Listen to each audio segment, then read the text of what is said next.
It's interesting, all the debate that's going on now about the unprotected weapons during the invasion. Because if we think back to that period, if we think back to April 2003, it wasn't just weapons that were being looted, it was the whole country that was being looted. It was museums, it was libraries, it was factories, it was everything. And the attitude of the Pentagon, Donald Rumsfeld's attitude in particular, was bizarre. I mean, it was not just that they were openly admitting that they had not directed the soldiers to protect any of the weapons, to protect the factories, to protect the airports, all of these things that had been looted. Donald Rumsfeld actually seemed a little bit pleased about it. There was this press conference when he was asked about the looting, and he sort of smiled and he said, "Free people do bad stuff." That actually looting for Rumsfeld not only was it not something to stop, but it seemed as if it was actually something to celebrate. That this was an expression of liberation by the Iraqi people who were suddenly free to do bad stuff. And what we're learning about now is actually just part of what I've come to understand as actually an apocalyptic vision for the reconstruction of Iraq. And I use this phrase quite seriously. There was a group of people in the White House who came to see Iraq, the invasion of Iraq, as a kind of neoconservative rapture. And like all of those who believe in these moments of cleansing through violence, there was a gleefulness to it. The idea that out of this death and destruction, something beautiful and wonderful and redemptive would be born. De La Piro, who's a wonderful historian who's written extensively, particularly on the Iran-Iraq War, but also on this war, he talks about these people, he calls them the Year Zero camp. And the reason why he calls them the Year Zero camp is because they were infected with this apocalyptic fervor, and they saw the fall of Baghdad as day one of Year Zero. That would be April the 9th. And once you get into this mindset, you start to understand why the looting was allowed to happen, why they were so unconcerned about it. They had a plan. We hear from John Kerry all the time that the real problem with George Bush is that he didn't have a plan. That he went into Iraq, he had a plan to win the war, but he didn't have a plan to win the peace. This has become the kind of mantra of the Kerry campaign. In fact, they had a plan. It was an extraordinarily bad plan. It was deeply, deeply misguided and disastrous, but it was a plan nonetheless.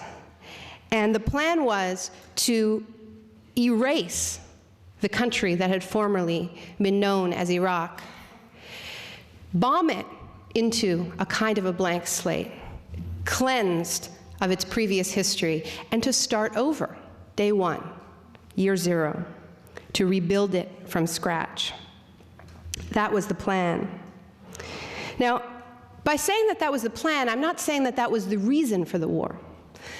I believe that the reason why Iraq was invaded was much more complex. It had much more to do with the fact that Saudi Arabia was no longer hospitable to US military bases, the need to have US military bases in the region, Saddam Hussein's hardline opposition to Israel, and pressure to unseat him for that reason,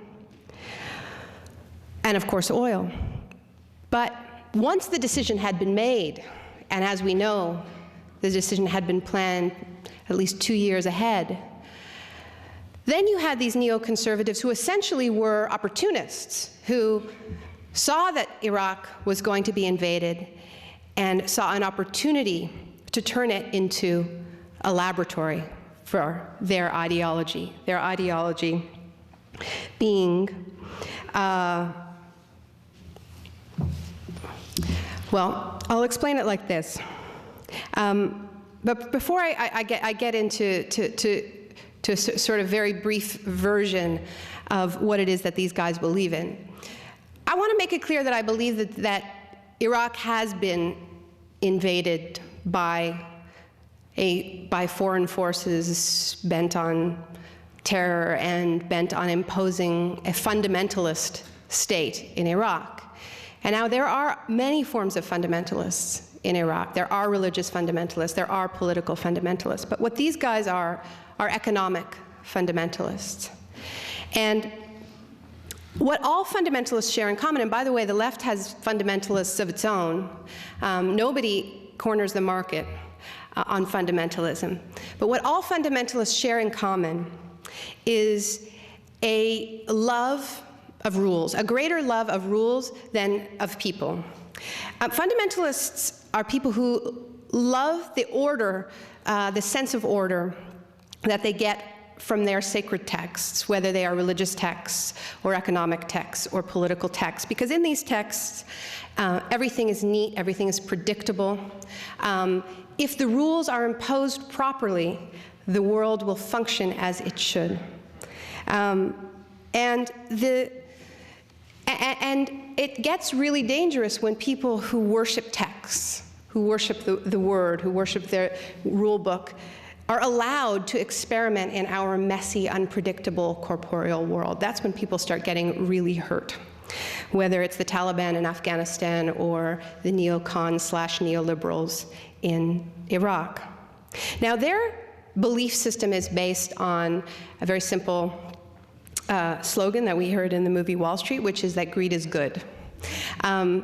It's not just good for them and their friends at Carlyle and Halliburton, but it's good for everybody. It's good for humanity, because greed creates profit, which creates growth, which creates jobs, which creates products and services and everything else that anyone could possibly want. So what you need to do if you are in government is you need to create the perfect conditions for the pursuit of greed, for the pursuit of profit, for the pursuit of growth, so that all of these wonderful trickle-down benefits can flow. The role of government for these ideologues is essentially as greed facilitators, as midwives of greed. It isn't that they don't have a role to make policy. They need to make policy that lubricates the way for greed, to create these optimal conditions. So from this belief flows a set of rules, a rule book, a policy book. And we know these rules, and you certainly know these rules because you live in Texas. They are corporate tax cuts, preferably a flat tax. They are that there is nothing that the government does that the private sector couldn't do better and more efficiently. Therefore, you should attack the state, and you should write policy that it's designed to make the world safe for multinational corporations, patent protections. You should privatize everything you can possibly privatize, because when things are privatized, you create opportunities for growth and expansion, which creates opportunities for profits, and then all of these wonderful things trickle down from there. Now, that's the rule book. You're familiar with it. Privatization, deregulation, downsizing of the state. But there is a problem. There is a recurring problem for the true believers, the true fundamentalist believers in the greed gospel. And the problem is people, because they get in the way all the time. They have these crazy ideas, they form environmental groups, they want regulations, they form unions, they go on strike, and they are always messing things up. So even when you have a neoliberal or a neoconservative government that gets to power, there's always going to be these people getting in the way. Or even when you have an IMF, able to go to a country like Argentina and try to impose these rules, there's always these local politicians who are on the take, and they're trying to give contracts to their friends, and they're interfering with the elegance of the rules-based system. And of course, the true mark of a fundamentalist is when reality does not conform to their rules, when reality fails to deliver on the promised results of increased prosperity, liberation, equality, freedom, all these great things. The problem is never with the rules. themselves, but always with the insufficiently rigorous implementation of those rules. Now, I was living in Argentina when the war in Iraq began, making a documentary film, and it was very interesting because during the 90s, Argentina was the model student, and whenever they wanted to have an example of why their system works, they would always point to Argentina, the International Monetary Fund, and Bush Sr. But then when Argentina's economy collapsed under these rules, immediately the problem was corruption, these goddamn local politicians. The problem, and they would literally say that the problem was that they had not applied the rules strictly enough in Argentina. So that's a true fundamentalist. So Iraq was going to change all of that. It was going to change all of that because it was this wide open opportunity, precisely because it was an occupied country. And that meant that you didn't have to do the usual arm twisting with the local elites because you were the government. You didn't have to negotiate. The experiment, I'm arguing today that Iraq is an experiment in utopian capitalism. And that this experiment in utopian capitalism has 3 stages. 1 is the way in which the war was waged. 2 is the way in which the reconstruction of Iraq was imagined. And 3 was the way in which the re-engineering of Iraqi society, the rebuilding of Iraq in this rubble or this blank slate was imagined. All 3 of them were seen by the war's architects not simply as an invasion, not simply as a war, but as a chance to prove their theories right.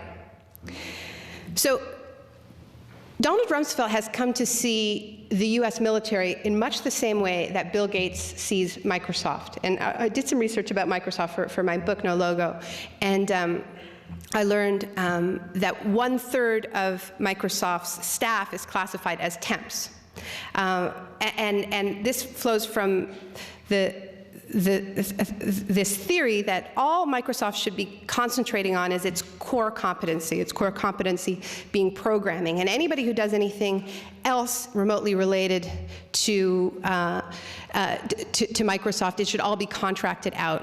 And in fact, they contract so much out that they had to contract out the job of managing all their contracted out firms. Now, of course, these people are not temps. They hold these jobs for years, so they call themselves permatemps.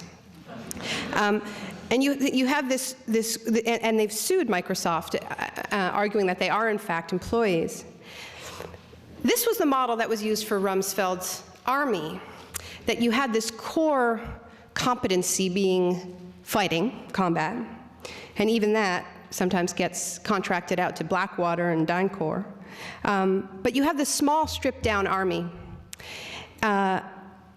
and everything else that possibly could be privatized, that possibly could be contracted out, has been contracted out. So you have Halliburton, which is doing the laundry, building the bases, feeding the troops, transporting supplies. You have the training of Iraq's military contracted out to DynCorp. You have security for Paul Bremer, the occupation chief, being provided by Blackwater. And when the Abu Ghraib scandal broke, we even found out that torture had been subcontracted.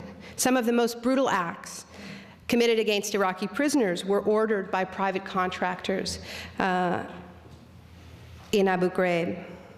Now, so that's one level on which Iraq was this experiment in utopian capitalism, the privatized army. The same free market ideological fervor guided the way in which the reconstruction of Iraq was imagined from the very beginning, before the war, when the first contracts started to be handed out.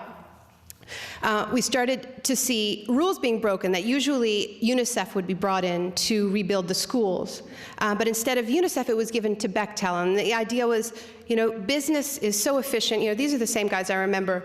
They hired an advertising executive named Charlotte Beers to deal with the problem of America's image abroad. She was given a top diplomatic post reporting directly to Colin Powell, which usually goes to a senior diplomat. And they decided to hire Charlotte Beers, who had absolutely no diplomatic experience, but she had all of this advertising experience. And Colin Powell said, she made me buy Uncle Ben's rice, so I don't see why she won't be able to convince the world that they shouldn't hate America. These are ideologues. These are true believers. She quit. To her credit, she quit when they invaded Iraq. She's like, I can't do this job anymore. It's way harder than Uncle Ben's.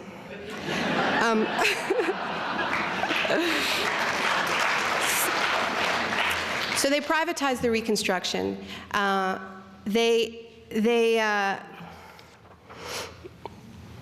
The job of designing Iraq's democracy is pretty crucial. You would think maybe Iraqis would have a say in something like that, but no.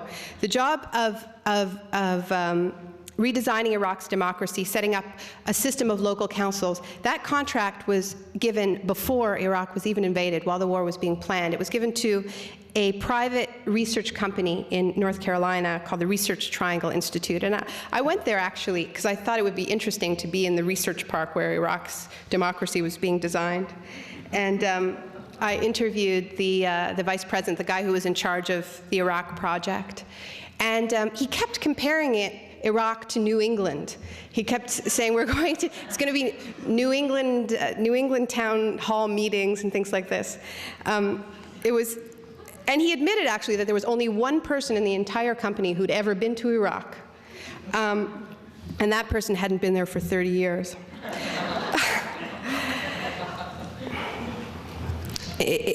We call it a chutzpah in my people.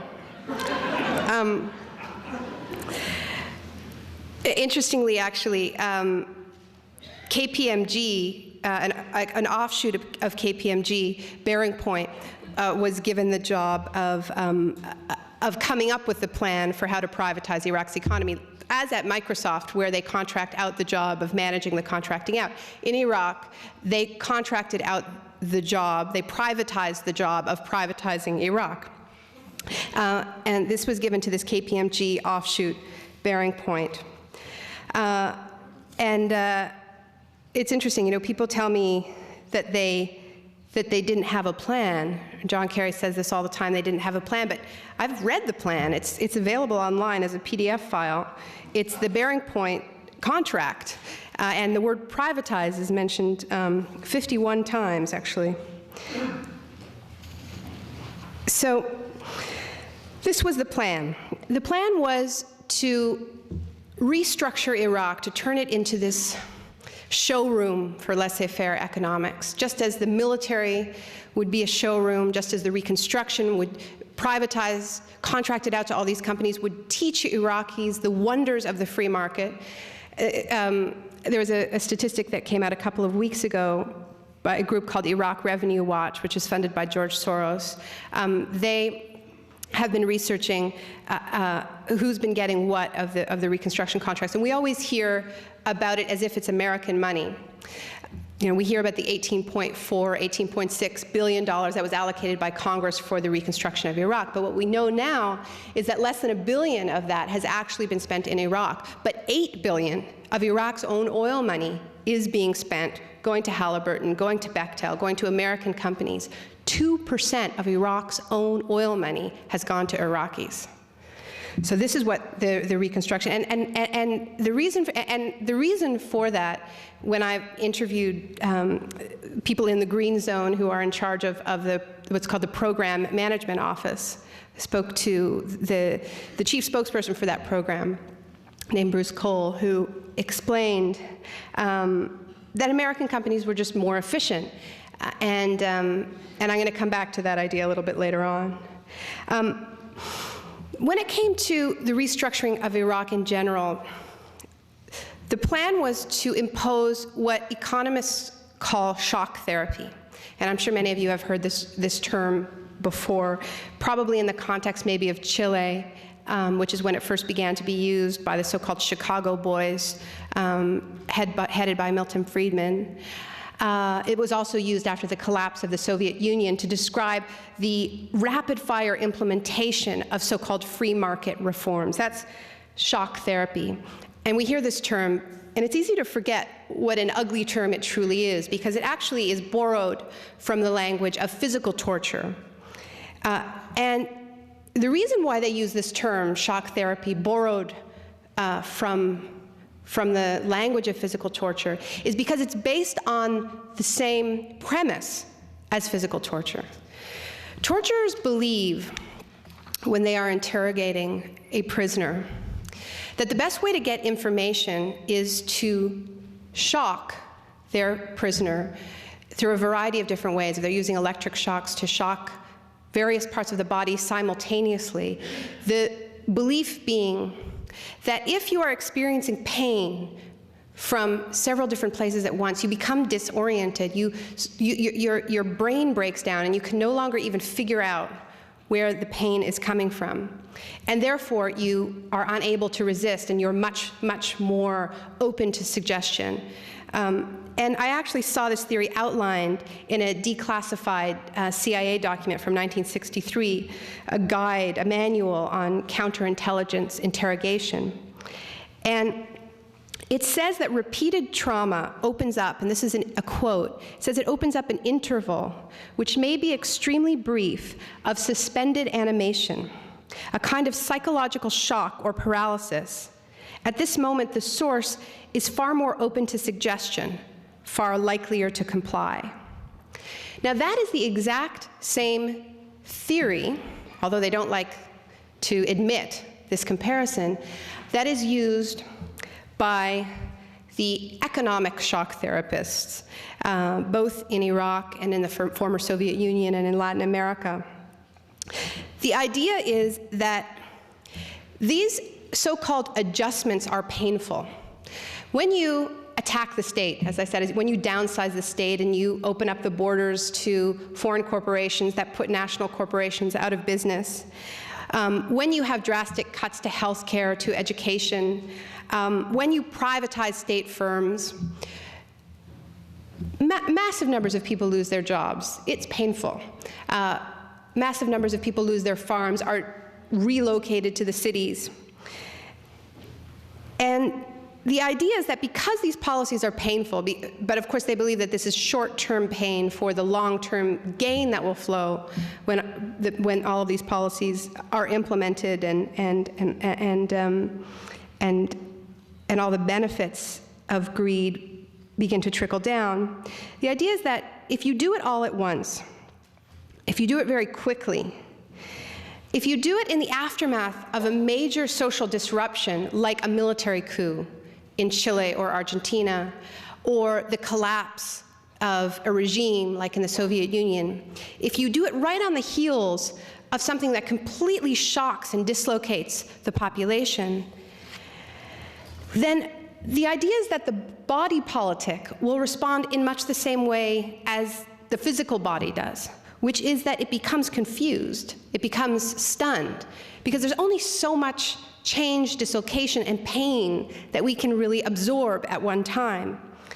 So the idea is that the population goes into that same suspended animation that the tortured prisoner goes into. They are unable to resist. Now, in Iraq, we saw this theory imposed in a more brutal form than perhaps it's ever been imposed before. We had a military campaign that was called Shock and Awe. That's how shocked the population was. Paul Bremer came in a month after the Shock and Awe military campaign. He came to Baghdad in May. And he said that as he drove from the airport, and this is a quote, he said, "Baghdad was on fire, literally." But he didn't wait until those fires had been extinguished. He didn't wait until they had gotten the lights back on and the phones working and the water working before he started to impose the most brutal system of shock therapy the world had ever seen. He did more in one hot summer in Iraq than the International Monetary Fund has managed to do in 3 decades in Latin America. The first thing he did was he launched a massive attack on the state. He laid off, this was his first act as envoy, as governor of Iraq, he laid off 500,000 people. Most of them were soldiers, 400 of them were soldiers. He dismantled Iraq's entire army. But he also shut down entire ministries. They called it de-Baathification, but we're not talking about just hiring the top level of bureaucrats. We're talking about just decimating the state and firing doctors, nurses, teachers, publishers, printers. The next thing he did is and this is still May, this is still a month after the invasion, is he flung open the borders to absolutely unrestricted trade. Anybody with a product to sell could bring their product into Iraq and sell it on the streets of Baghdad. There were no tariffs, there were no taxes, there were no border inspectors. Now, think about this. Iraq, under the sanctions, was the most closed country in the world. There was no country as sealed off as Iraq, and overnight, it became the freest market the world had ever seen. And Paul Bremer had a press conference, and he said, with the lights still off in Baghdad, Iraq is open for business. Now, the next thing he did, and now we're in June, 2 months into the occupation, he went to a World Economic Summit in Jordan, and he announced, to great fanfare, to the assembled business people, that all of Iraq's 200 state-owned companies were going to be privatized. All of the companies that were not in the natural resource sector, oil, he said that will come, but later. We need to show a little restraint. And there was much excitement because there hadn't been a feeding frenzy like this since the collapse of the Soviet Union. There hadn't been, when the Soviet Union collapsed, there was a kind of a yard sale. And companies went in, they bought up everything. But things had been a little bit slow. You remember there was a bit of a market slump. And suddenly, Iraq was for sale. He did more than that. He did more than announce the privatization of these state firms. He also, and now we're in September, the September immediately after the invasion, he passed a series of laws that were designed to entice foreign multinationals to come to Iraq and do business. They were described by The Economist magazine as the wish list for foreign investors. I'm not going to go into too much detail about these laws, but you'll get the picture pretty fast. Order 39 allowed foreign multinationals to come to Iraq and own 100% of Iraqi assets. They were also allowed to take 100% of their profits out of Iraq. They were allowed to sign contracts that would last for 40 years and be renewable after that, which would mean, of course, Iraqis could elect a government, but they would be saddled with whatever contracts were signed under occupation. My favorite is the flat tax, which, as you know, is sort of like the hobby horse of the Republican Party here, but they never actually get to impose it. They announced that Iraq would have its goddamn 15% flat tax. Under Saddam, the top level of taxpayers paid a 40% tax rate, which is fairly standard. That's what the level is in Canada. And they overnight went to having to pay only 15% tax. This is essentially about democracy. It is fundamentalists in their love of rules. Now, despite the fact that you have a president who equates the free market with freedom itself, with democracy itself, the fact is that an attempt to impose this perfect rules-based corporate utopia on Iraq was deeply threatened by the prospect of democracy. You can't actually do both at once. You can't have your perfect corporate utopia and also let people participate in the decision-making of their country, because this really annoying thing happens, which is people have their ideas of their own. And they mess the whole plan up. And if we think, what I'm describing here, these seem like dry economic laws, but these are the questions that animate our democracy. Certainly in the country where I live, in Canada, you know, when we have an election campaign, it's always about whether we're going to really protect our public health care system or whether we're going to go to an American model. Whether we are, and of course all politicians all claim that they would never have an American model, but then they proceed to move us further and further to an American model as soon as they're in office. But these are the questions that animate our democracy, because democracy is not actually about a ritual act of voting every 4 or 5 years. It is about self-government. It is about people deciding what kind of society they want to live in. And the question of what role foreign companies are going to have in Iraq, how much of Iraq's economy will be kept in the public sphere versus how much will be controlled by corporations, all of these decisions were clearly being made under occupation, so that by the time Iraqis finally got to the polls, all of the key decisions would have already been made for them and locked in under 40-year contracts. Now, they didn't in any way disguise how ideological this project was. And it was even ideological in who was hired to implement it. We know about Paul Bremer, but there were these two other guys who were the two heads of private sector development in Iraq. One of them was Thomas Foley, who had no diplomatic experience before going to Iraq. He was a businessman. He described himself as a corporate turnaround specialist. And he figured that even though he had no diplomatic experience, had never been to Iraq, he was well equipped to sell off Iraq's economy because he described it as the mother of all turnarounds. He had to go home to head up George Bush's re-election campaign in Connecticut.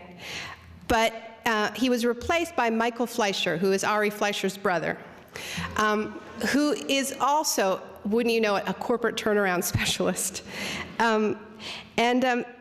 Iraqi business people became more and more frightened by what these laws would mean to them. And they understood that they were about to get obliterated, because Iraqi businesses are in bad shape. These are companies that have somehow managed to survive 3 wars and 13 years of sanctions. During this period, if anything broke, you know, a part breaks in a machine, it's made in Germany, they couldn't even replace it. And suddenly they're being told that they have to compete with Walmart, McDonald's, all these mega brands, and they realize that they can't do it. So they asked to have a meeting with Michael Fleischer to talk about the new laws shortly after they were implemented.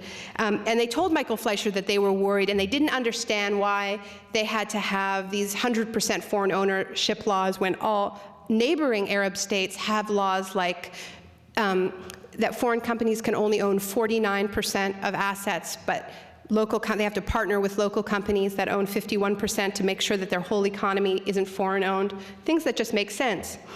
So they had this meeting with Michael Fleischer, and they said, we think that we're going to go out of business. And Michael Fleischer said, only the best of you will survive. He sounded like, he sounded like the guy on Survivor, you know? And then he told them that they should really be grateful because they were so lucky. And to convince them of this, he said, the entire Republican Party in the United States would like to have the new Iraq tax law. But they, of course, were not honored by this. And but what was interesting is that at first it seemed that the theory behind shock therapy, which is that people will be so shocked they will be unable to respond, it seemed to hold over that summer, over that first summer of occupation. Because I think a lot of what I'm telling you, some of you may never even have heard about these reforms before, and I promise you that it's not because I'm making it up. It's just because it's a hell of a lot harder to cover economic reforms as journalists. It's a hell of a lot harder to convince your editors that they should be running stories about Iraq's new tax law when there are still bombs going off in Baghdad. So that's why many of us don't know about this.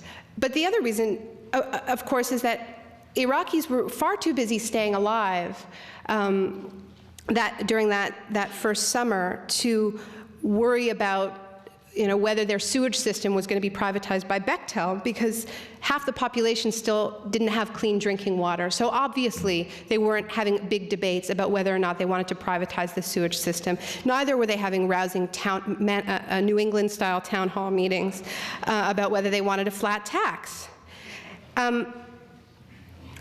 There's a very good blog written by an Iraqi woman who calls herself Riverbend, and the blog is called Baghdad Burning. And the other day, somebody sent her an email asking her to comment on that they had heard that Baghdad has a growing drug problem, that many people are addicted to Valium, which is true. And she said it's true, and she does worry about it, and it is going to be a big problem in the long term, but that people really aren't concentrating on it. And she said, it's like discovering you have cancer while you're fighting a hungry alligator. You'll worry about the disease later. It was much the same with Paul Bremer's economic reforms. But of course, many people did notice. And those people were in the business sector. And there was, last fall, if you remember, this time last year, there were all of these trade shows that we would hear about in London, Washington, D.C., Amman, where corporations would get together and they would talk about all the business opportunities in Iraq, and they would bid on various contracts. The Wall Street Journal described it as a California-style gold rush, because of course there hadn't been this much excitement since the dot-com boom went bust. I called it the death-com economy. And there were rumors, that there was going to be a McDonald's opening up in downtown Baghdad. There was going to be a Starwood. I went to these conferences, and people would, like, with a straight face, get up and make presentations about how they were going to have a Starwood luxury resort with a multiplex, and they had all these, and Citibank was going to open branches, and they were giddy days.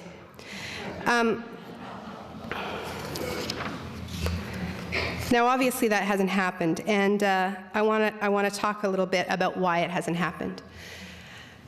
There are many reasons, but one of them had to do with this small detail that Paul Bremer forgot to mention as he unveiled all of these fantastic laws, the welcome mat for multinationals.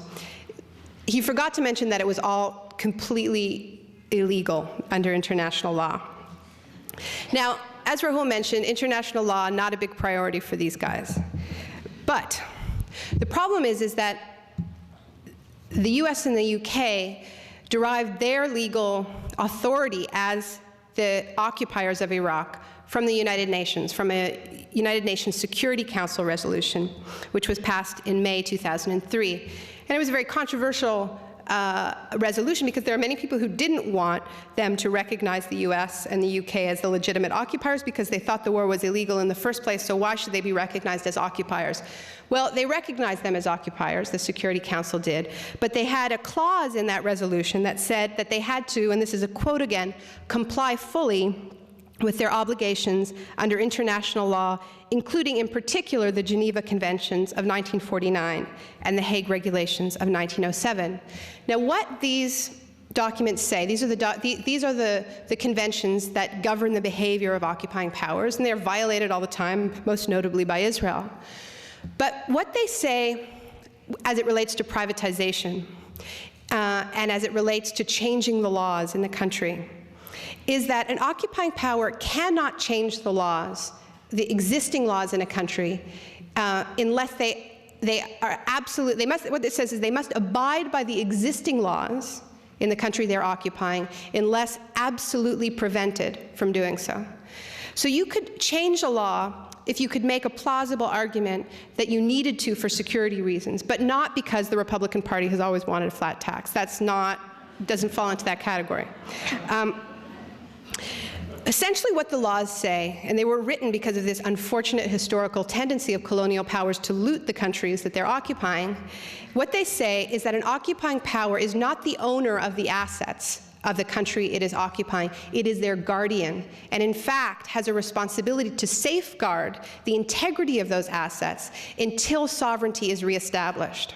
I call this house-sitter rule. The house-sitter rule of foreign occupation is essentially like if you go out of town and you say to a friend that they can be your house sitter, there are certain rules that house sitters must follow. One rule is that If there's food in the fridge, you can eat it, because you're not damaging the property in any way. But you can't sell the house and turn it into condos. That is, which is essentially what Paul Bremer tried to do.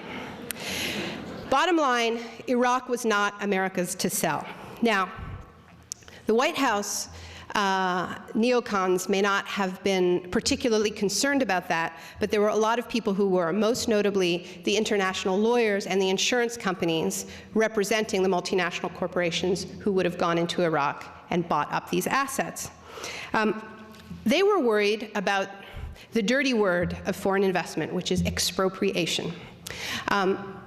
What the lawyers and the insurance companies started to tell their clients was that because Iraq is not America's to sell, because all of these laws violate the Hague Regulations and the Geneva Conventions, if Iraqis elect their own government following the occupation, and this government decides that they would, hey, like to hold on to a few of their public assets, if they decided that they wanted to have a law like the one I described, 4951, instead of 100% foreign ownership, they could write those laws, and then they could expropriate the investments that were made under Bremer's laws, and they could offer absolutely no compensation. Because what recourse would these companies have? There is no court in the world that they could go to and say, I've been robbed, because the laws that they came in on were illegal to begin with.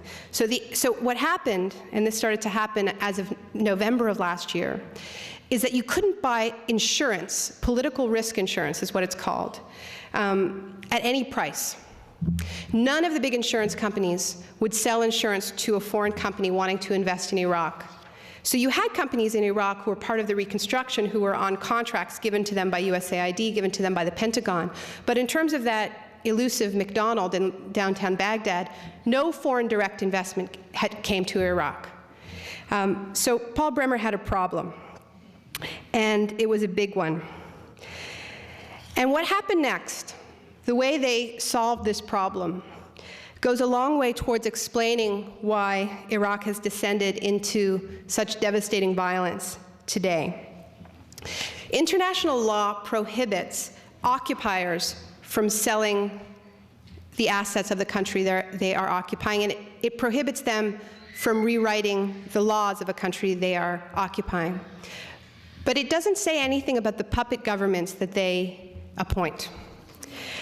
So when Paul Bremer came to Iraq, actually, back up, when Jay Garner came to Iraq, the first US envoy, he said that he was going to hand over power to an elected Iraqi government in 90 days. He lasted 3 weeks and was replaced by Paul Bremer, who, along with Paul Wolfowitz, estimated that they would hand over power directly to an elected Iraqi government in 6 months. Now they realized that that was far too risky, because Iraqi nationalism was on the rise, the resistance was growing, and it was clear that any elected Iraqi government was in no way going to impose these radical free market laws. So exactly 1 year ago, early November of last year, Paul Bremer flew to Washington, and he had a private meeting with George Bush. And he emerged from that meeting with a plan B. And the plan B was that there would not be elections in Iraq as promised, and they would not hand over power directly to an elected government. There would be another stage inserted in the process. They started to talk then about the June 30th handover plan, which became the June 28th handover plan. The plan was that on June 30th, the occupation of Iraq would officially end, but not really. It would be replaced not by the elected government that they had promised, but by an appointed government chosen by Washington, the interim government that is now in power in Iraq. This government would have the advantage of not being bound by the international laws that I've described. Furthermore, Bremer decided through this plan that he hatched in that meeting in early November that before handing over power, he would write an interim constitution. And this interim constitution would govern whatever this interim government did. He slipped in a clause, Article 26, in this interim constitution, And it said this: the laws, regulations, orders, directives issued by the Coalition Provisional Authority, that being Paul Bremer, those being all the laws that I described, shall remain in force and cannot be changed under any circumstances by this interim government, can only be changed once an elected government comes to power, and even then only by a 2/3 majority. So it was pretty genius, this Plan B. Instead of handing over power to an elected government, you insert this interim government that is entirely governed and beholden to the laws that were written by Iraq's occupiers. They have no choice but to enforce these laws. Now, once again, there was a problem with this plan.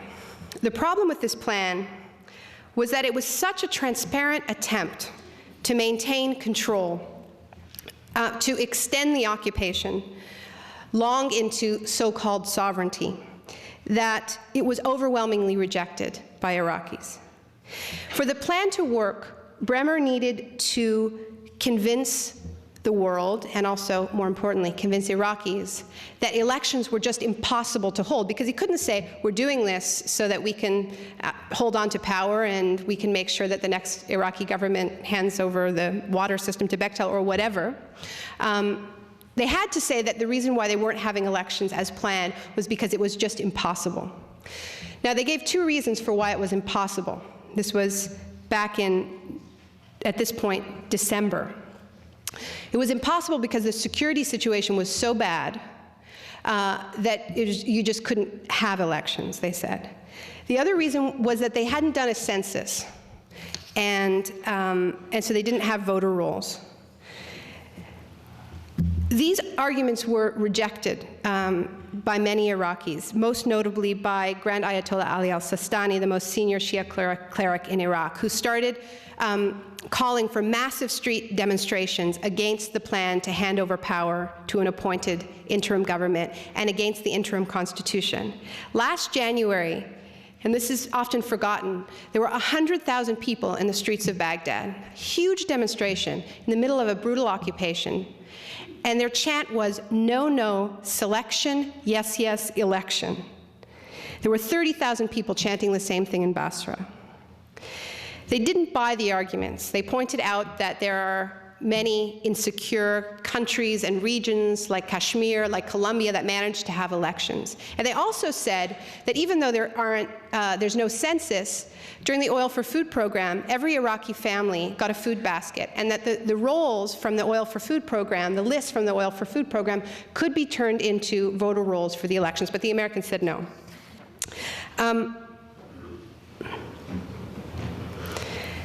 Of course, we now know, a year later, that these excuses were absolute nonsense, because the security situation has deteriorated markedly.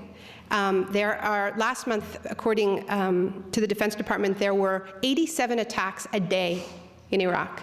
And yet they're saying that they can have elections under these circumstances. And they also say that they can do it because they can use the lists from the Oil for Food program.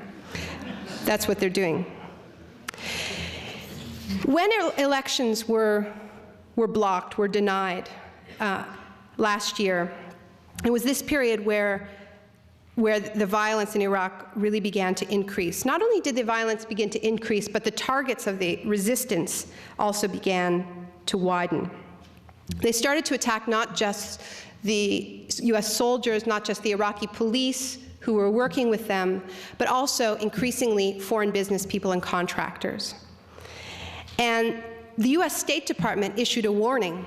They said that Americans shouldn't come to Iraq under any circumstances. Now, this, of course, was in direct conflict with what Paul Bremer and Tom Foley and Mike Fleischer had been saying, which was, come on down. In fact, they got sort of desperate in this period, and Thomas Foley went to a conference in Washington and said, it's really not that dangerous. It's like skydiving, which for a lot of people, that is a completely acceptable risk. So they were getting desperate. So this was a problem, because the plan for Iraq was, if you build a corporate utopia, the corporations will come. And they built their corporate utopia, but they didn't come. And this happened because Iraqis increasingly were treating foreign business people not as their economic saviors who were going to who were going to teach them all about efficiency and were going to help them rebuild their country from the ruins of war, but as invaders of a different sort. And the reconstruction of Iraq came to be seen as an extension of the invasion and the occupation. And this has to do with the types of statistics that I told you before about how Iraqis were just shut out of the reconstruction. It was never treated as a kind of a New Deal project for Iraq that would have employed hundreds of thousands of Iraqis. Many of these jobs went to foreigners, not just Americans, but cheap labor imported from other countries. And all of these economic reforms, it started to become clear, were in fact feeding the rise of the armed resistance. And I want to be very clear that there was going to be a resistance regardless, and that there isn't just, I'm not arguing that if there hadn't have been shock therapy in Iraq, everything would have gone smoothly. There is no doubt that it was a strategy not to fight the US head-on, but to scatter and wage a guerrilla war. That said, when Paul Bremer arrived in Iraq in May, during that hot summer that he was imposing all of these reforms, he was actually able to walk around the country with very little security. You know, he had his bodyguards, but he would walk the streets. A few months later, that was an unheard of idea. He was airlifted out of the green zone and he was, brought where he was going. But the idea that you could walk the streets of Baghdad became ridiculous. And so many people really date when things started to go extremely wrong was that first decision of Paul Bremer's to lay off 400,000 soldiers, to deny them their pensions and their back pay, but let them keep their guns. That was smart. Hussein Kuba, who's a prominent Iraqi businessman, he told an independent journalist, Dave Enders, that the armed resistance had become alternative employment for Iraqis. There was more blowback from the shock therapy. Those business people who Mike Fleischer told should be grateful that they were getting the flat tax and only the best of you will survive. It turns out that many Iraqi business people have been investing in the resistance, have rather than sit by and wait to be obliterated by foreign firms. People wonder where the money for the weaponry is coming from, who's keeping them in AK-47s and RPGs, and some of the money is coming from Iraqi business people who want the Americans out very much. For me, the best symbol of this vicious cycle in which the occupation finds itself is the ultimate symbol of the occupation itself, which is the blast wall. Everywhere you go in Baghdad, you see these massive slabs of concrete. They look like giant tombstones, and they're in front of every building, every checkpoint to protect the occupiers, the foreigners, the police from car bombs. And they really scar the city, and they tear up traffic, and it's worse than that. It's like, even if there happens to be a foreign contractor living on a street in Baghdad, the whole street will be blocked by these blast walls, and any Iraqi wanting to drive down the street has to go through. They have to have their whole car scanned and so on, and it makes it just impossible to get around. And it also is this really powerful message that's sent about whose lives are worth protecting and whose aren't, because of course Iraqis aren't protected by blast walls, just as Iraqis don't have body armor. We hear a lot about, Rahul was talking to me yesterday about these calls to send body armor to US forces. We might think about sending body armor to Iraqis as well. So originally, when the neocons were in their euphoric stage, they predicted, I forget who made the prediction, but that there would be a monument to George Bush in Baghdad a year. There's no monument, but they are being memorialized because Iraqis have taken to calling the blast walls Bremer walls. So I guess you take what you can get. The reason why the blast walls have become such a powerful symbol of all that is going wrong in Iraq is not just is not just because of the way in which they have chopped up the city and scarred the city. Also, because on the side of these blast walls, there's often an address and a phone number to call if you want more blast walls. And the phone number is usually not in Iraq. The phone number is usually in Turkey, actually, because the blast walls are, for the most part, imported. They are foreign imports. Now, this is particularly grating to Iraqis because there are 17 state-owned cement factories in Iraq. And I interviewed Iraq's Minister of Industry about this, and I asked him whether Iraq's cement factories had the ability, the technical ability, to produce the blast walls. He said, absolutely, we could produce them. We could produce them much cheaper. In fact, we could produce much of the cement that's needed for the reconstruction of the country, and this is a prime ingredient of the reconstruction. And I asked him whether these state firms, and his job as Minister of Industry is to oversee the state firms, including the cement firms, whether they had gotten a single contract from the occupation in a year, and he said not one. They haven't gotten a single contract. All of the cement is being imported. And I said, well, what would you need to get up and running again? And he said that they basically just need emergency generators. But they haven't gotten those. But he did tell me that a lot of American companies have expressed interest in buying Iraq's state-owned cement factories because they understand that it's going to be a growing industry. And this is actually a business strategy. It's called starve then sell. If you're planning to privatize a company, sell it off, if you invest in fixing that company, you're going to have to sell it at a higher price. But if you let it rot and don't replace the parts and don't get them the generators they need, then you can sell it at fire sale prices, which is exactly what happened in the former Soviet Union. So the cement factories are sitting idle. They don't even have the emergency generators that they need to deal with the blackouts because the electricity is still continues to not provide for the country, or provide only sporadically. And I asked the minister why it was that he thought that he hadn't gotten the emergency generators and he hadn't gotten the contracts, and he said that the Americans, and this is a quote, the Americans running the country don't believe in the public sector. It was an ideological decision. And you have to understand that this guy was appointed by the Americans. You know, he's not a radical who, you know, he's not, whoever was appointed as Minister of Industry by Paul Bremer was considered to be a fairly safe Iraqi, and that's what he's saying about them. So you have this vicious cycle where the Green Zone has become a kind of a prison for the occupiers of Iraq, and I continue to call them occupiers because they are. And they're hiding behind these blast walls that by their very presence feed the resistance, therefore feeding the need for more blast walls. And they can't seem to get out of this cycle, even though many now understand that the unemployment crisis and the fact that they haven't fixed Iraq's industries is a big part of the reason why the resistance continues to grow. I'm going to start to wrap up because I promised you an hour, and I've about hit that mark.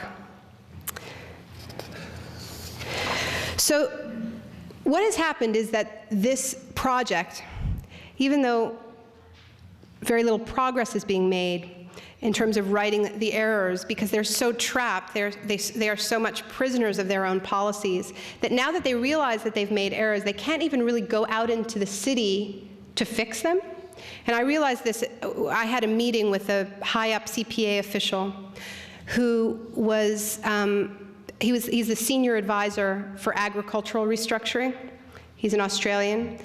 And we had a meeting planned, and I went to, he was in the palace, in Saddam's palace.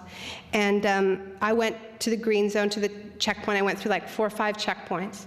And I had called him before to confirm, do we have this meeting? Yes, we have this meeting. And I got to the end of the checkpoints, and then I was told by the US soldier, the last US soldier, that he couldn't let me in to go to the palace, that whoever I was meeting had to come and meet me at the gate, at the checkpoint. So I called the senior agricultural advisor, and I said, okay, you have to come and meet me. I could see the palace. It was like a block away. I said, you have to come and meet me because they won't let me in. They won't let me walk alone. And he said, my security guards won't let me. I'm not allowed out of the palace. So he wasn't even allowed to walk within the gated green zone from the doors of the palace to the checkpoint to escort me.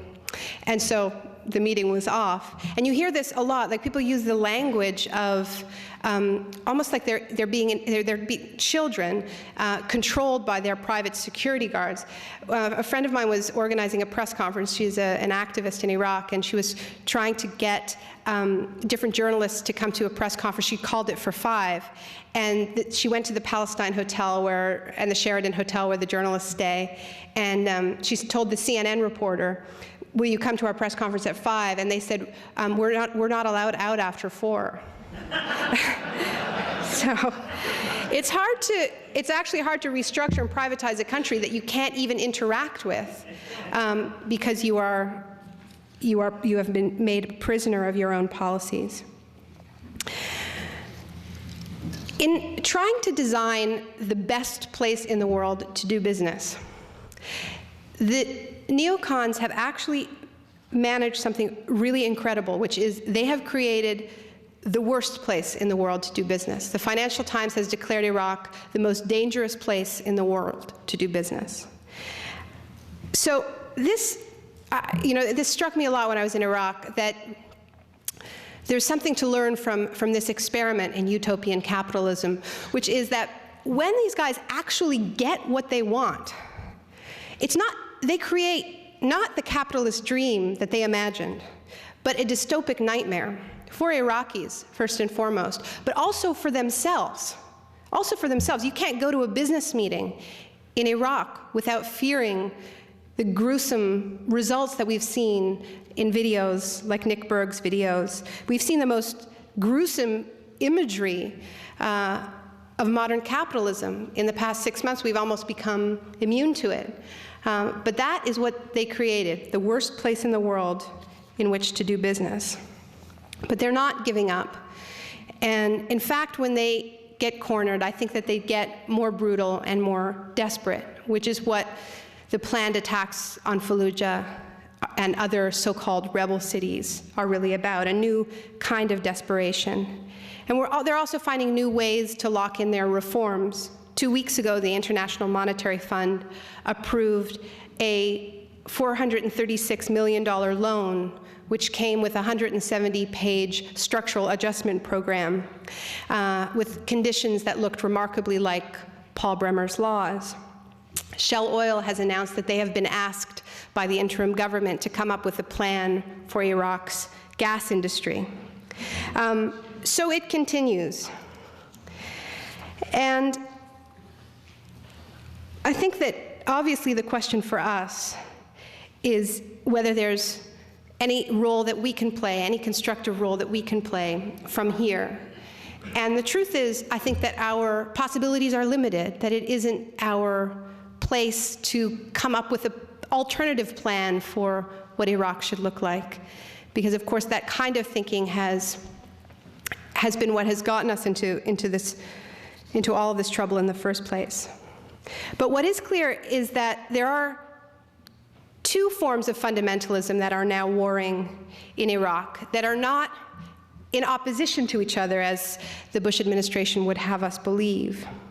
Because the more the neocons subvert democracy in Iraq by trying to impose their rules, blocking elections, shackling Iraq with IMF conditions, 40-year contracts, the more they try to openly subvert democracy, building 16 enduring military bases, otherwise sending the message again and again, we are here to stay.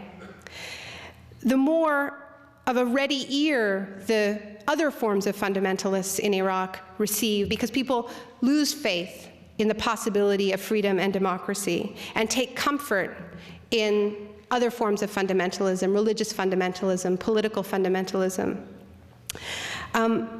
So I think that if there is a role that we can play from here, it is first of all to insist that Iraq, the real Iraq, not the Iraq of the past or the future, but today, be at the very center of the political debate in the United States, not the abstract Iraq, but the actual Iraq.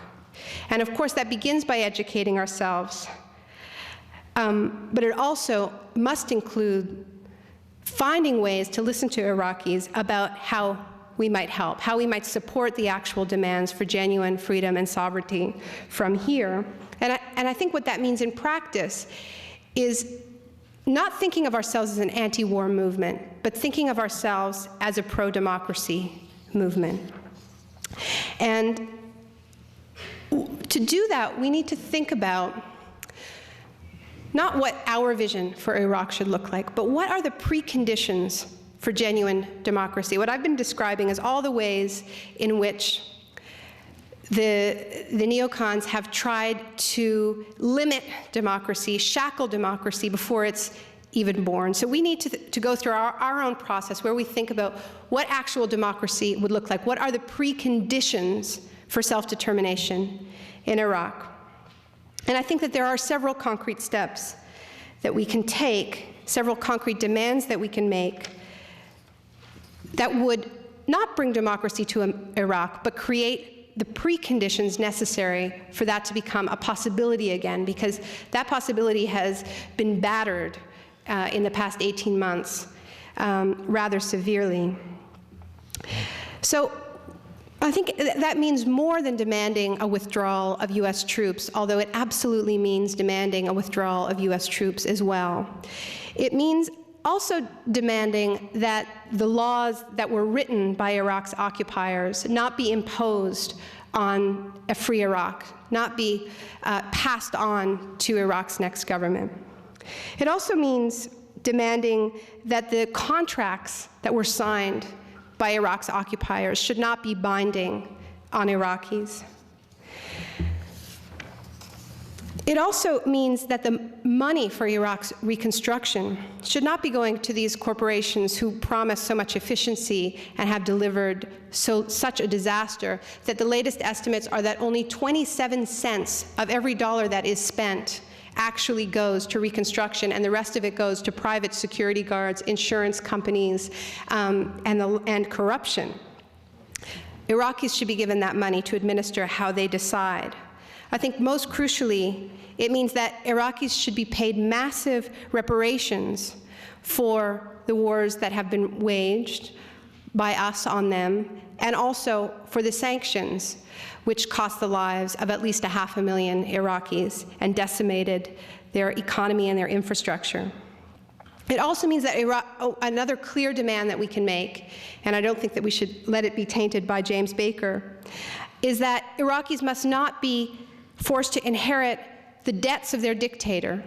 Iraq is now the most highly indebted country in the world. It has a roughly $200 billion debt.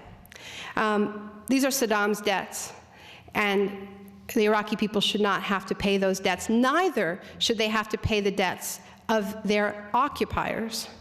Neither should they have to pay back the International Monetary Fund or the World Bank and all the deals that are being made now under this so-called interim government. Now, on its own, these set of demands will not bring democracy to Iraq, but I believe that the combination of canceling the illegal contracts, a moratorium on base building, debt jubilee, massive reparations, all of this together create the preconditions for Iraqis to be the authors of their own destiny, to begin to imagine that they actually might build the country that they want to build. If these demands were met, I think that it would go some way towards restoring the faith in the possibility of democracy down the road. And I think it's our moral responsibility to live up to this moment, because George Bush promised freedom and democracy to the Iraqi people, many of whom responded with tremendous hope and anticipation and even gratitude, even though they had been betrayed so many times before through the support of the US administration of Saddam during the Iran-Iraq War, betrayed once again in 1991 when they were told to rise up against their dictator and were left to be slaughtered. They still had hope, and they have been betrayed once again. So when George Bush promised democracy and liberation, I think it's safe to say that he didn't believe in either. Not there, not here. But the thing is, I think we do. And it's time that we proved it. Proved it with more than our sympathy and with more than our votes, but with our actions. Thank you.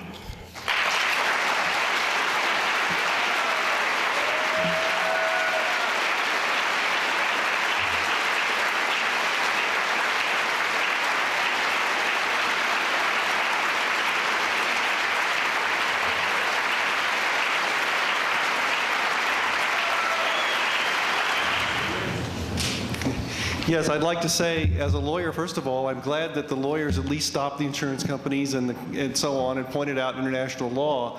And so my question is, from a legal point of view, now that we have this kind of fake constitution, are the lawyers, the international lawyers and the insurance companies giving people insurance to come and buy Iraq, or are they still saying, well, it's still a fake constitution and it doesn't really count, this is still an occupier and all bets are off? You still can't buy political risk insurance at any price. The US government started to sell some through OPIC. So if there are massive expropriations, you guys are on the hook.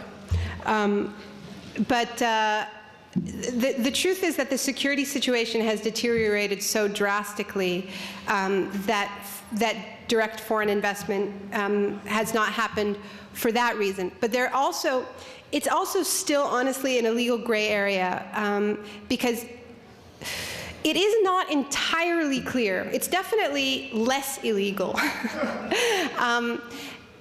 because of this because the interim government is in charge and not the occupying power.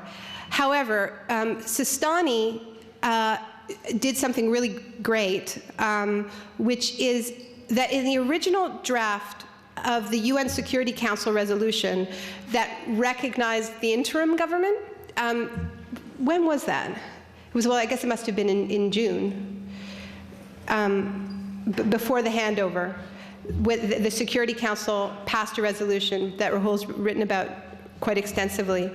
In the original draft of the resolution, the U.S. wanted the United Nations Security Council to recognize the authority of the interim constitution, and Sistani took a very hard line on it, and he managed to get all references to the interim constitution stricken from the Security Council resolution.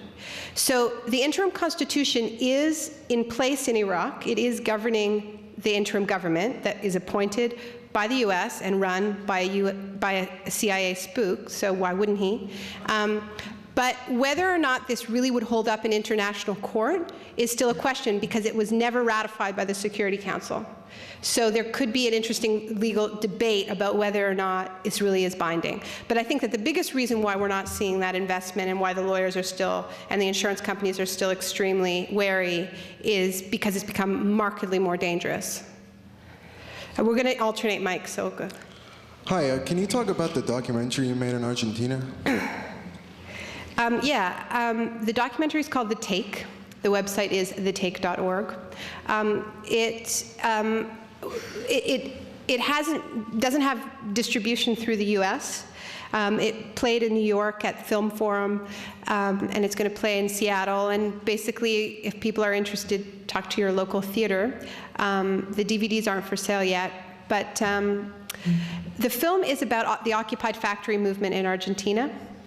We went to Argentina right after the economic collapse, as I spoke about, and we were amazed by the amount of political organizing that was taking place. Some of you may have heard about the unions of the unemployed, the Picatero movements, the neighborhood assemblies, which sprung up after they went through 5 presidents in 3 weeks. After you go through 5 presidents in 3 weeks, then you kind of have to go like, geez, what do we want? What are we going to do now? So they kind of met on street corners and talked to their neighbors and tried to figure out what kind of country they wanted to build. And out of all of this ferment, one of the most interesting social movements that emerged was a movement of recovered factories, where in this period, factories were being closed down in droves, and workers were losing their jobs. And as in Iraq, losing your job is seen as a death sentence in Argentina. 60% of the country is living in poverty. So the workers basically unfired themselves, and they just refused to be fired. They told their bosses, okay, if you want to leave, you can leave, but we're keeping the machines. And they kept the factories running, and this happened in 200 factories. So we stayed in Argentina for 8 months following 3 factories through the occupation process: a garment factory, a ceramic tile factory, and an auto parts factory. And that's the film. It's a documentary with a happy ending. Rare these days. It's the only thing that's kept me sane. Yeah, thanks for coming. I have 2 questions. You spoke a lot about the rise of Iraqi nationalism being sort of a reaction to, the occupation, the invasion, the privatization, and whatnot. Having said that, and the rise of this nationalism being sort of a unifying factor, to what extent do you think Iraq may dissolve or break up into its various ethnic and sectarian communities? That's my.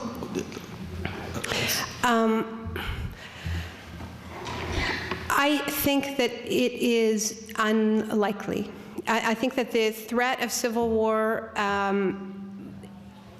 it's tough. It's tough to know, but the people who've been talking most about civil war are the occupation authorities in Iraq, because it's used as a rationale, obviously, for their continued presence. I think that there are some relatively marginal elements that would like that, but if anything, the occupation of Iraq, the actions of the occupying forces and of the occupation authority has been so disastrous that it, in some ways, has unified the country against it. Certainly, Sunni and Shia forces have built bridges. I mean, I wouldn't say it's a united front, but definitely have built more bridges than before. So I think that in some ways that's less of a risk. And beyond that, I really can't. I didn't go to Kurdistan to Iraqi Kurdistan, and I would be lying if I pretended to be an expert. So I'm not going to. And can I get your autograph? Sit down. Are there any women? Oh, good, there's a woman.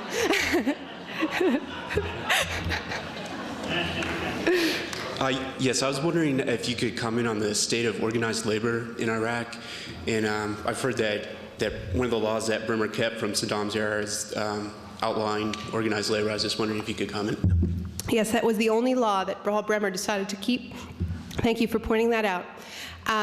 Yeah, in Paul Bremer's flurry to rewrite all of Iraq's economic laws, there was one he decided to hold on to, and that was the law preventing union organizing.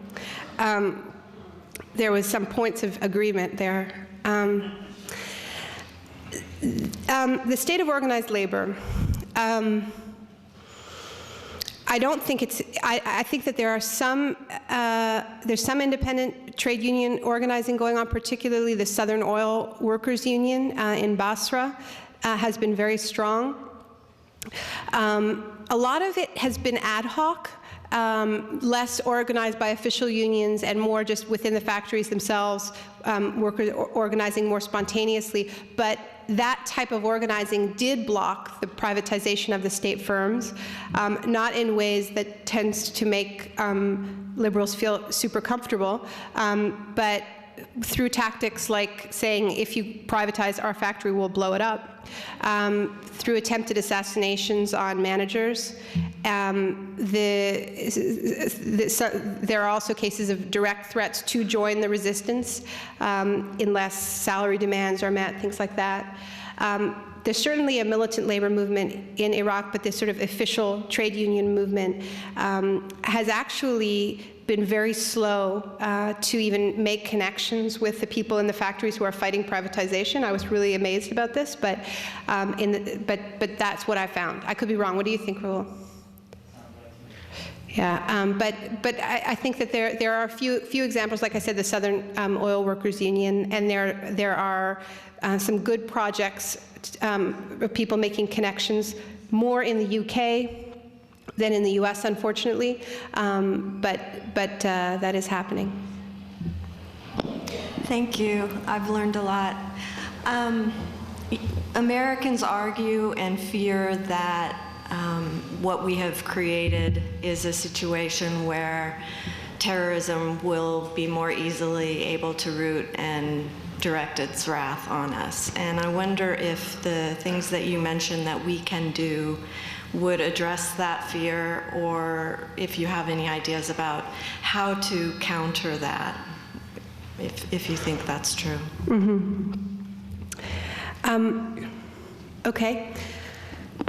That's certainly a big question. I think that certainly I feel very confident saying, and I don't like sounding, I don't like even using arguments like this to convince Americans that they should care, because I think we should care about what's going on in Iraq because of what's going on in Iraq, not because it's going to come back and blow up in our faces. And it bothers me that we seem to have to make that argument to make ourselves care. We should care because it's our bombs and it's our government. I actually have dual citizenship. My parents came to Canada during the Vietnam War. So I waited till it was a smaller, more intimate crowd to tell you that. I'm in Texas after all. But it is true. I mean, there's no doubt that what I saw when I was in Iraq, and I think that Rahul would back me up on this, in that period where the siege on Fallujah began and the second front opened up against Muqtada al-Sadr and the nightly bombing of Sadr City, was an absolutely awesomely efficient enemy-making machine. And that's why it's sort of, there's an incredible disconnect when you hear George Bush talk about how they've got 75% of al-Qaeda, and it's like, I mean, it doesn't, I don't know where the math is for the amount of new enemies that are being created absolutely every single day. But if you read the news closely, you do, you see interviews like with prisoners who leave Abu Ghraib and say, I wasn't part of the resistance when I got in, but I am sure joining it now. And some of my most secular Iraqi friends, Western educated, when the siege on Fallujah began and when the mosque was bombed in Fallujah, said that they were thinking about joining the resistance. I mean, there is a causal connection. I met people in Sadr City who just lost sons, mothers in the nightly air raids, and there's a causal connection between these attacks and the joining of the armed resistance. And yeah, I think it's probably only a matter of time before that violence travels. We live in a porous world. And I often felt, as foreigners in Iraq, certainly American-looking foreigners, I was a Canadian, but that we were kind of canaries in the coal mine, that we were seeing the violence up close that others would see later. But as I said, I'm not super comfortable talking about this stuff. On the economic shock therapy plan of the Bush administration, do you believe that this plan was in existence before 9/11 or even before George Bush was elected? The shock therapy plan for Iraq? Yes, the economic plan that you discussed. I think that, yes and no. I think it wasn't being planned at the administration level until after September 11th, but it certainly was being planned in the think tanks that are so closely connected to the administration, like the American Enterprise Institute. You definitely saw papers being published about the plans to privatize Iraq and how Iraq would be the kind of a doorway to a Middle East free trade zone, things like this. And so I hope that answers the question. I have a question for you that I hope is not curved. In reading your Baghdad Year Zero, I was extremely informed and applauding up until, there's always that, right? Up until I got to the second to the last paragraph and your position on the Taliban. And I would just like on to the what? On the Taliban. Uh-huh. And I would just like to preface this, but I'm always hesitant to demonize those people that my government demonizes, whether it be Noriega or Aristide or Arafat. or Saddam and or the Taliban. And in my other reading, I'm referencing maybe a Salam Yaqub, the professor from the University of Chicago and others. I've understood that for the people of Afghanistan, that the arrival of the Taliban was actually greeted as a way of getting rid of the rule of the warlords. And the only reason I'm bringing it up is that I think that we have to be careful about demonizing the Taliban and saying it was okay to go in Afghanistan, and it's okay maybe even to go back to Afghanistan and continue to raise hell as long as we get out of Iraq. And so I'm asking this a genuine question, is your information that the Taliban brought even more chaos to Afghanistan when they took over from the warlords, or that they made things better? My impression has been that they made things better, and so that's my question. And the question basically, why did you take that position on the Taliban? And I know that they are bad to women, just like New England Puritans didn't do a very good job when it came to women. And I'm you know, it's a fact of life. But I'm very hesitant to demonize them and say it was okay to go there when we could have used the world courts and other things. And I'm just curious why you took that position. So. Oh, I'm not at all hesitant about demonizing them, but I think that being extremely critical of any form of repressive regime, whether it's Saddam Hussein's Iraq or the Taliban, is not the same as condoning an invasion.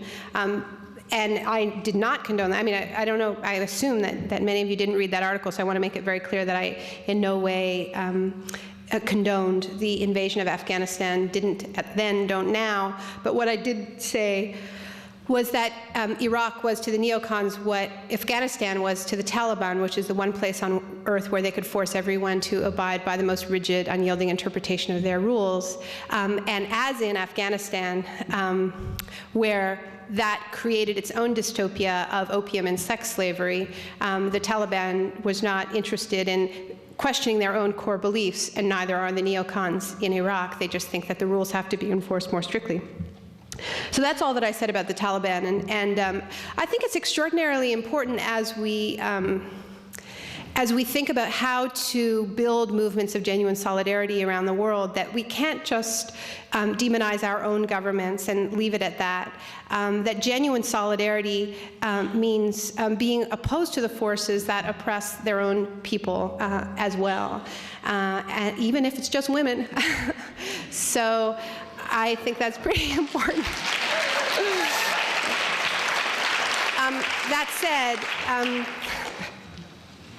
That said, what we're seeing in Iraq with the rise of support for the idea of a theocratic state is that when there is chaos created by intervention, which was the case in Afghanistan, it creates the market for this kind of fundamentalism. And the solution is not to support the kind of lesser of evils, but to insist on actual democracy. That is a principled role that we can carve for ourselves. And it's not a lesser of evil role. Thank you, Naomi, for coming out and giving such a coherent analysis of what's happening in Iraq. We really appreciate your work. And I just have a question about the Oil for Food program, since the Charles Doleful report planted a red herring in the media about the corruption of the Oil for Food program to divert attention, of course, from the WMD lies. I was wondering if you could explain and elaborate a little further on what actually happened to the funds that were put into the development fund of Iraq and all the oil revenues, and how most Americans still believe that most of their tax dollars are going to provide water projects in Iraq when it's actually Iraqi money. Could you elaborate a little more on what happened to the money and follow the money for us? Yeah, Iraq's oil money used to, the revenue from Iraq's oil exports used to go into the Oil for Food program, and it now now the same thing is happening, but it's been renamed the Development Fund for Iraq. It's still not administered by Iraqis, and this is the main source of revenue that the occupation has drawn on, the main source of resources that the occupation authorities have drawn on, not just for water projects. If it was just for water projects, it'd be fine. They're using it to pay themselves. They're using it for their own administration. They're using it to pay soldiers, mercenaries, security guards. They're using it to wage war on Iraqis with Iraq's own oil revenue, which is really a reason why, another reason for the sort of permanent state of outrage of many Iraqis who are extremely aware that their own money is being spent against them. So I hope that answers a little bit. There's also something else that's going on with that money that most people don't know about, which is 5% of it is being spent on war reparations, mostly to Kuwait.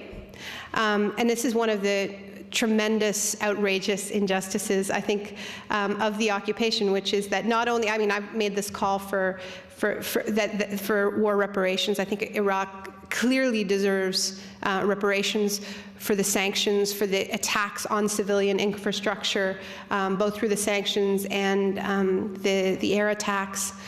Not only aren't they getting it, Iraq continues to pay war reparations for Saddam's wars, and that money goes to a fund, a little-known fund in Geneva, called the United Nations Compensation Commission, which assesses claims.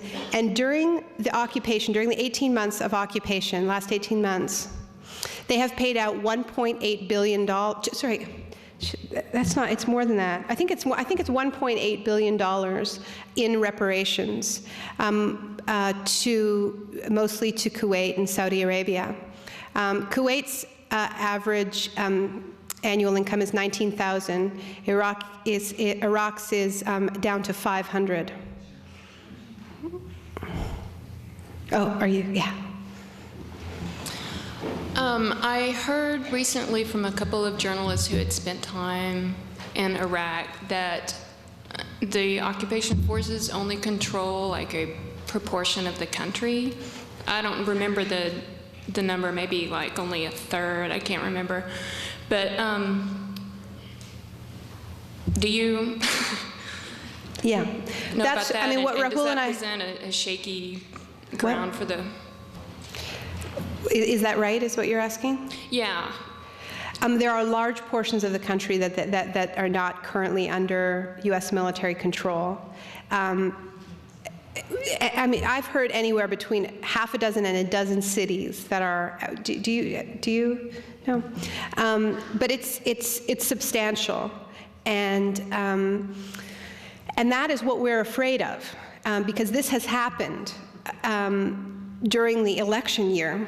And the reason it has been allowed to happen is not because they are militarily incapable of regaining these cities. It's that they decided that they didn't want the controversy that it would take to regain Fallujah. I mean, that's what we're concentrating on Fallujah, but there are many cities that are in a similar situation. And that is precisely what we're worried about, what Rahul and I are worried about come November the 3rd. And that's being talked about very openly, and the military commanders are chomping at the bit to retake these cities with tremendous force. And the reason why that hasn't happened has really been about the US elections and not about Iraq. So once the elections are over, that's what we need to prepare for. You only mentioned American companies. I wanted to know what kind of deal do Great Britain corporations, British corporations, what kind of deal they get for going along with the war? And do anybody else got some kind of deal beside, the allies? That's one. And second, do you have any comments about Shalabi disgrace? Okay. British companies are getting a piece. They're definitely getting the second largest piece. But the U.S. has not been super generous with even their coalition partners. Paul Wolfowitz famously said that only those who shed blood would get the reconstruction contracts.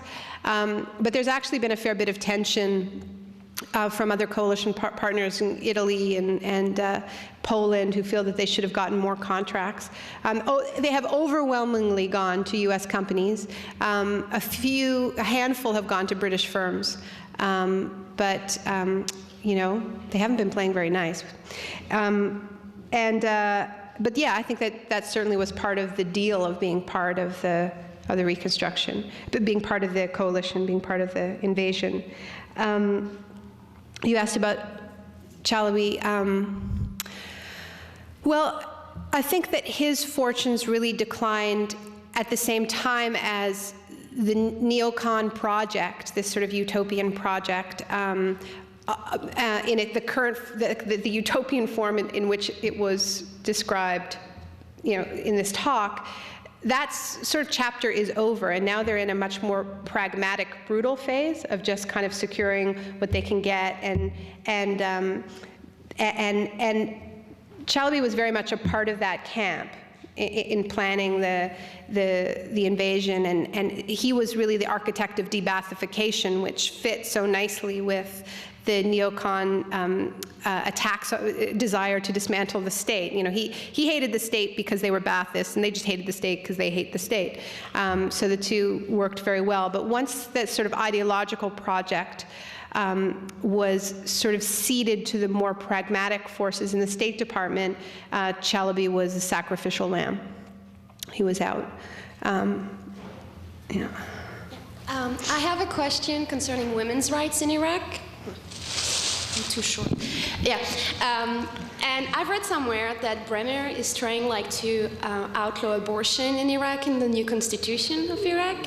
Yeah, and even though Iraq had the most brutal regime in the Middle East, somehow women had fertility rights, and abortion was never questioned by Saddam Hussein. So I would like you to talk about that, maybe.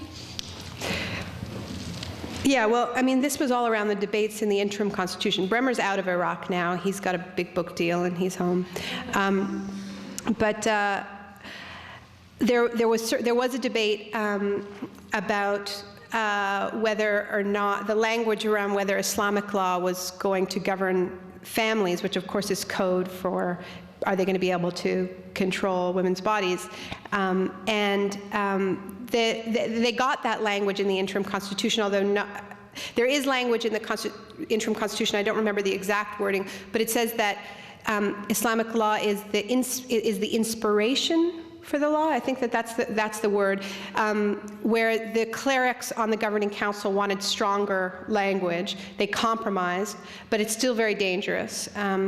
And I think to me, it's very clear that, you know, I'm always amazed by people who, with a straight face, make the argument that the Bush administration is going to fight for women's rights in Iraq or Afghanistan. And I think what's actually more likely to happen down the road is that there will be a compromise between the forces of religious fundamentalism and the forces of neoliberalism in Iraq, where and we sort of saw this even in the interim constitution, where Bremer was able to get that clause in that locked in his economic laws, and the clerics were able to get their laws in saying, you know, you're going to have control over the family. These things coexist. You know, we hear all the time that they are actually, you know, in opposition to each other, but it's perfectly possible to have an extremely neoliberal sort of free market state that has very, very regressive laws about women and gays and minorities and so on. So, and that's the worst case scenario, worst of all worlds. Yes, I wanted to personally thank you for coming to Austin. I'm an avid reader of The Nation, and I enjoy your articles. I have a question concerning linguistics. I read on the papers and on the news, on the mass media, that they use the word insurgent to refer to the movement that fights back the American occupation. I've noticed that you haven't used that word. Instead, you use the word resistance. And I was wondering if you're doing this consciously, number one. And number two, What do the people that fight the occupation call themselves in Iraq? Thank you.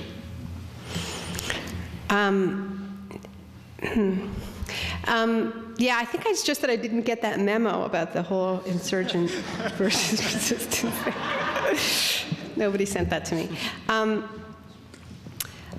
What do they call themselves? I think that generally they use much, much more specific terms than any of these, because in fact, there's many, many resistance groups, and it's really sloppy, actually, to do what I've been doing, which is talk about a resistance as if there's one. There are many with opposing interests, and there are sort of strategic alliances that are made. Sometimes not. So yeah, I think that the answer in Iraq is that groups are called by their proper names, and these sort of wild generalizations are not used. Sorry. Is it your turn? Yeah. I think. Two concise questions. The first one is, Rob mentioned this paper in The Lancet by Dr. Lee from Johns Hopkins. Yeah. So it was 100,000 additional deaths, mostly women and children, and mostly from aerial bombardment. Has that been picked up by the public media anywhere, to your knowledge? Yes. There have been AP stories. There's been a Reuters story. I don't know how many newspapers have run the wire stories. And of course, in the British press, it's been reported on very prominently, and I'd imagine in the European press as well. The methodology is complicated because they are not keeping track of Iraqi civilian casualties. The occupation authority had a policy against it, in Iraq and Afghanistan. The interim government is not keeping those statistics either. So the way they compiled this research was by going door to door and just doing random samplings of this is my understanding of talking to families about how many people they had lost since the invasion, and then comparing that to the period before the invasion, and the increase is seen as deaths that increased as a result of the invasion. Yeah, statistically it was very valid and defensible, and I think that's intentional, especially that they did it during a war. But I guess the real question is, has the American, I don't know what you'd call it, Robert, mass media picked up on this in any way? I mean, and if so, where would you go to read something about it? No, you can read something. It's online. Like, right. I mean, it's been reported on. You're not going to have any trouble getting a Reuters story or an AP story. I don't know whether the New York Times has reported on it. Does anybody else? It has? Buried inside. Buried inside. Well, it's not like it should be an election issue or anything. They are focused on the election. Hi, thanks for coming. I've been following your work for a few years now, and I'm now a graduate student here at the university majoring in advertising. I'm wondering if you're familiar with a 2002 article written by Professor Douglas Holt. He's now at Oxford, and the article is called "Why Do Brands Cause Trouble?" In it, he says that part of the reason that brands cause trouble is because right now so many of them are parasitic off of authentic cultural resources, youth culture, hip-hop culture, and the like. And he hypothesizes that in the future, brands will have to manifest themselves as what he calls brands as citizen artists, wherein they become their own cultural resources, and people use them to, personal sovereignty, identity construction, yada, yada. I'm wondering where you think we're going with that, if you think it's going to happen, how familiar you are with his work. I have read those theories, but I have to be totally honest with you. When I wrote No Logo, I had to immerse myself in advertising literature for so long that I kind of OD'd on it. Yeah. And I sort of lost my actual ability to read marketing text anymore. I know I shouldn't say that to you because you're studying it right now, and you may reach. It's kind of rough. You may reach the same point that I reached, but after 4 years, I couldn't stand to follow the branding industry anymore. It was too demoralizing. So now I cover wars, much more cheery. You know, I don't have anything to say in particular, although I think that's already happening. I don't think it's a prediction. I think that's really more of an observation. But one thing that's really struck me about this campaign, this presidential campaign, is the way in which the Republican Party has co-opted the techniques of lifestyle branding to sell their party and George Bush, in the sense that, you know, the phenomenon that I tracked in No Logo was this shift from marketers selling a product, selling attributes about a product, and starting to sell the identity of the consumer that consumes the product, the way in which the consumer of the product wants to see themselves, the group that they want to belong to. And it seems to me that that really is what the Republican Party has done in defining what it means to be a Republican, NASCAR driving, you know, country music listening, independent, you know, and that even in the speeches during the RNC, you know, it was really less about the policies of the Republican Party than what it means to be a Republican. And they were selling Republicans back to themselves, which is exactly what, you know, Nike does. And that is a funny thing, I think, that, you know, and even when you see these polls about how important policy is to Republicans, to Bush voters, and it's way down on the list. That is not the basis on which they are making their decisions. It has more to do with values and identity and these sort of lifestyle attributes that the Republican Party has managed to market. So I think that's sort of interesting, not really part of your question, but the only thing original I have to say about branding. Thanks. Okay. If Kerry gets elected, do you think it'll make much difference? I think that entirely depends on us. I think left to his own devices, I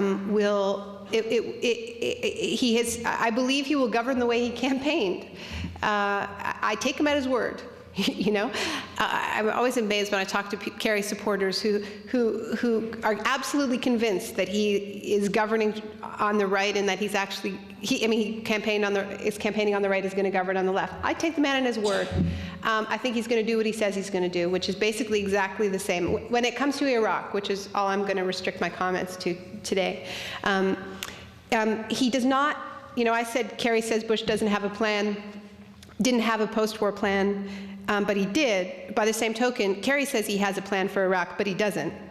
That plan is status quo, with the only exception that he seems to believe that there should be a greater role for France and Germany, which I guarantee you will not go over very well in Iraq. More foreign occupiers. And once you decide to stay and win, which is what he's saying, right? Then the brutality that we've been discussing naturally flows from that. There is no nice way to occupy Iraq. There is no nice way to win this war, okay? First of all, you can't win the war, but even to try. It is absolutely a part of that decision that you will have to do the types of brutal things that Rahul and I have been warning about. Because you can't do it gently, okay? This is a country in open revolt, and the resistance will not stop. So if you're going to try to win this thing, it's going to be totally brutal, and that's what he's saying he's going to do. I believe it depends on us and our movements, which, frankly, I think the decision to pour the entire resources of progressive forces in this country into defeating Bush has had some real downsides. And one of them has really been the disappearance of a powerful anti-war movement in this country. I think we could have had an anti-war movement alongside these elections that was not a pro-Kerry movement that still would have worked to defeat Bush. I believe that. We chose not to, and I think that was a very wrong decision, but that said, the decision was made. Come November 3rd, we need to get our act together and have a genuine anti-war movement and try to reestablish, you know, our credit. I hope so. So I think it depends on us. That said, I think even though I don't believe Kerry is going to make things better or different, I believe that things will be different if the American people re-elect George Bush. I think the message that that sends to the world is a terrible message that will be perceived outside this country as a message that Americans are happy with the way things are going, which I think is really a message we should all be very afraid of. So I realize these are contradictory statements, seemingly. I wish that the U.S. was in the situation that Spain was in during their elections, where they were able to vote for a candidate that was promising to pull the troops out and actually did it. What a crazy idea, what a crazy concept for democracy. That is not an option in these elections. It's not an option to vote for a person who is saying that and will win the elections, okay, to be clear. But that said, I think that the message of a re-election of Bush is okay, we like it, going well, keep up the good work to the world, and that is a terrible message to send. Naomi, thank you so much for coming out here today. I've had a really wonderful, positive experience. Oh, I'm glad.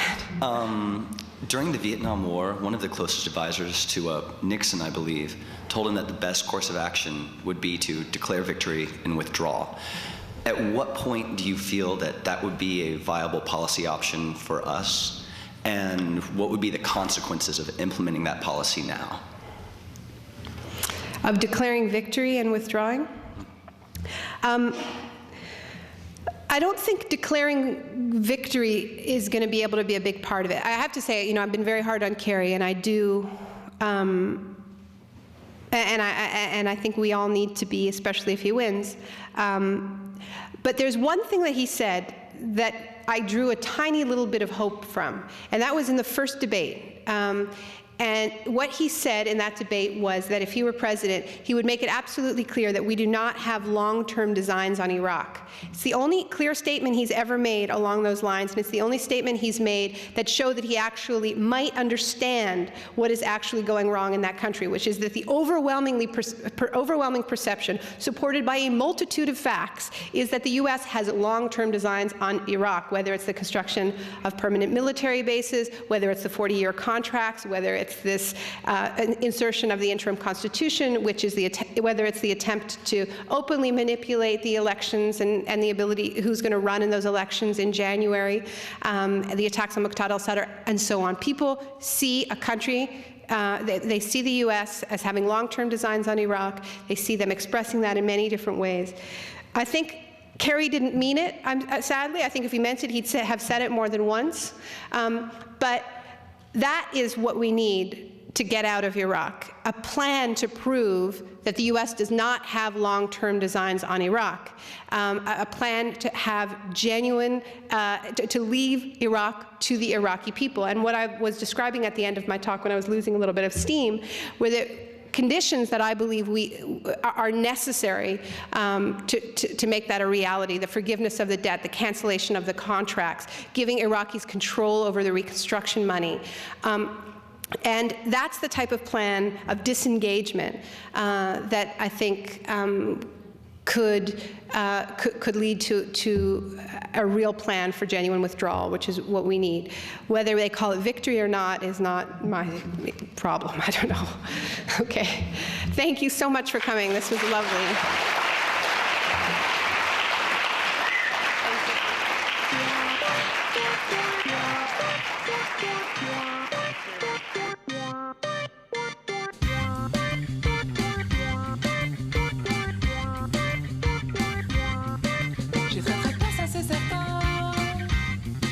J'ai très très peur, mais beaucoup moins. J'ai très très peur, ça c'est certain. J'ai très très peur.